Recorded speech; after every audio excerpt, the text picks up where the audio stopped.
الحمد لله والصلاة والسلام على رسول الله وعلى آله وصحبه ومن والاه وبعد. ما در سلسله دروس خود که امروز درس نمبر 5 ماست و این در درس ما حدیثی را از صحیح بخاری با نمبر 4463 و از صحیح مسلم با نمبر 6450 در خدمت شما پیش میکنم و او عبارت از قول الرسول صلی الله علیه و سلم اللهم الرفیق الاعلی. نبی صلی الله علیه و سلم در آخرین لمحات زندگیشان که دنیای فانی را الوداع می گفت، در او صورت نبی صلی الله علیه و سلم این جمله از حدیث را بار بار تکرار میکرد و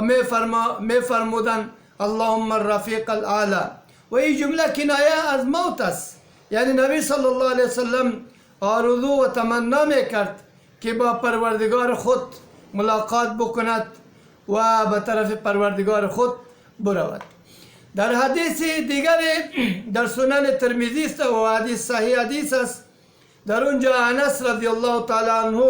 از رسول الله صلی الله علیه و سلم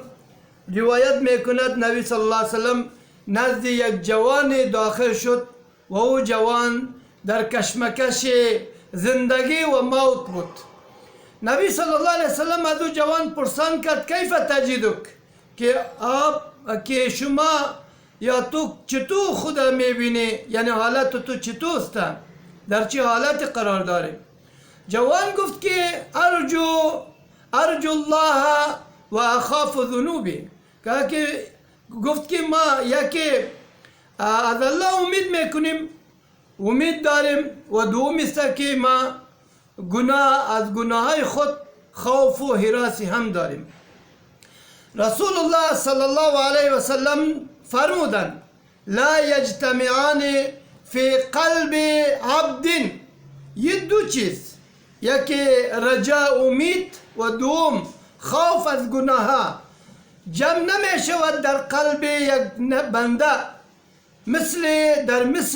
یا به مثل این مواطن یا مواقع که مواقع مصیبت است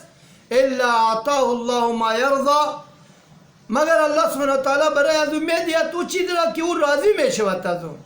او امینه مما یخاف، یا اینکه او برای از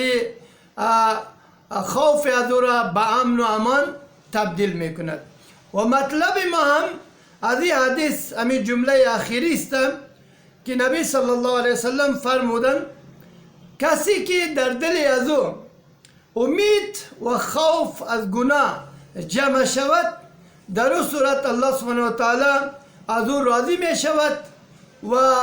خوف از او را به امن و امان تبدیل می کند. ما در این مواقع یا در این زمانه که فعلا قرار داریم زمانه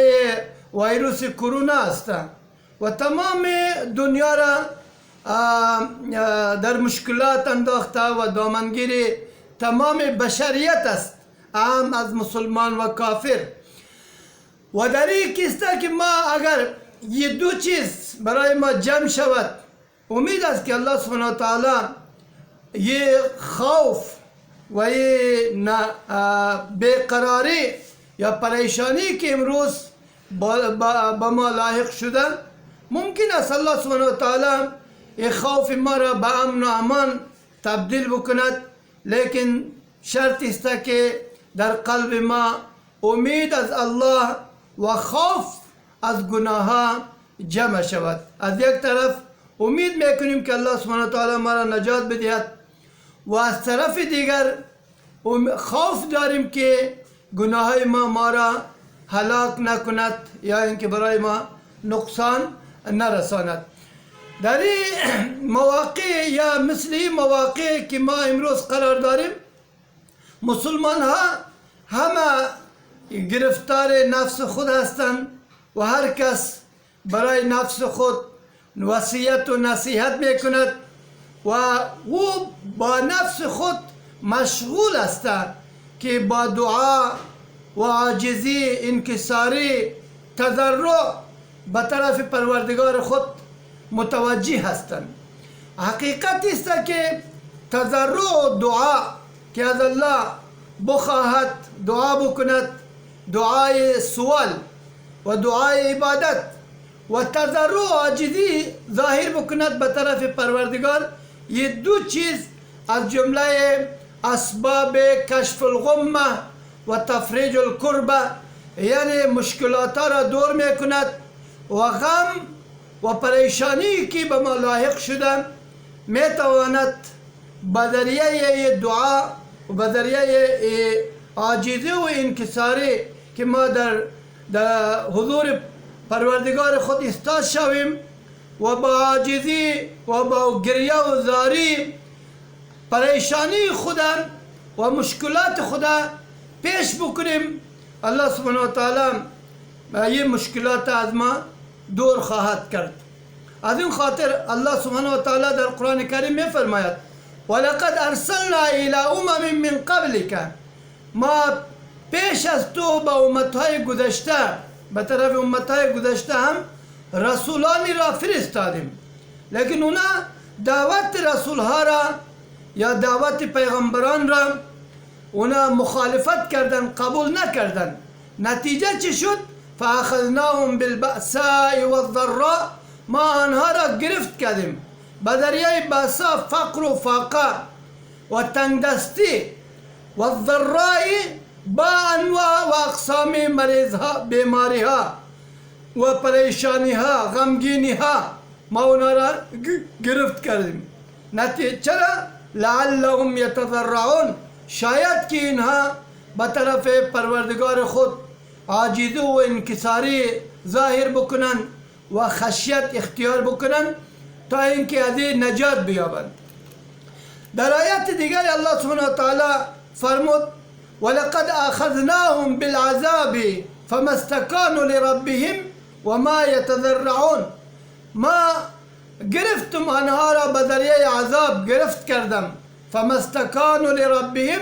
دو علت ذکر میکند. یک علتش است که اینا عاجزی به طرف پروردگار خود ظاهر نمیکردند و دوم است که عذرخواهی از گناههای خود یا انکساری و توبه و زاری به طرف خداوند نمیکردند. از خاطر ما اینها را گرفت کردیم میگن. و ظاهر است که دنیا دار المصائب است، مصیبت های زیادی می آید و آمده به امت های گذشته یا کسانی که پیش از ما بودند و آینده می آید و امروز آمده. و بزرگترین مصیبت که ما بالای ما در این وقت آمده یا جمله مصائب دنیا است. مصیبت ها عموما دو قسم است، یکی مصائب دنیا است، دوم مصائب آخرت است. مصیبت بزرگترین مصیبت که به ما لاحق می شود و مصیبت در دین است. مصیبت در دنیا اهونتر یعنی آسانتر و سهلتر از او مصیبت است که در دین لاحق می شود، به خاطر که مصیبت در دین خساره است بزرگ است که در او هیچ فایده موجود نمی باشد و بزرگترین خساره شمار می رود. و از جمله مصائب دینی بزرگترین مصیبت در دین موت پیامبر علیه السلام بود، به خاطر که مصیبت از همه مصائب ها بزرگتر بود، به خاطر که موت النبی صلی الله علیه وسلم یا با وفات پیامبر علیه السلام وحی منقطع شد از آسمان، تا روز قیامت وحی نمی آید و سلسله پیامبران نبوت منقطع شد و وفات النبی صلی الله علیه وسلم بدایه و آغاز ظهور شر و فساد بود، به خاطر که وقتی که پیامبر علیه السلام از دنیا رحلت کردند یک تعداد از عرب ها مرتد شدند یا دعوای نبوت کردند، بعضی از اونها و پیروانی از خود پیدا کردند. ما سلسله از درس جاری استم و انشاءالله در آینده هم در این سلسله تدابیر احتیاطی که موضوع ماست انشاءالله گفتگو میکنم. السلام علیکم و رحمت الله و برکاته.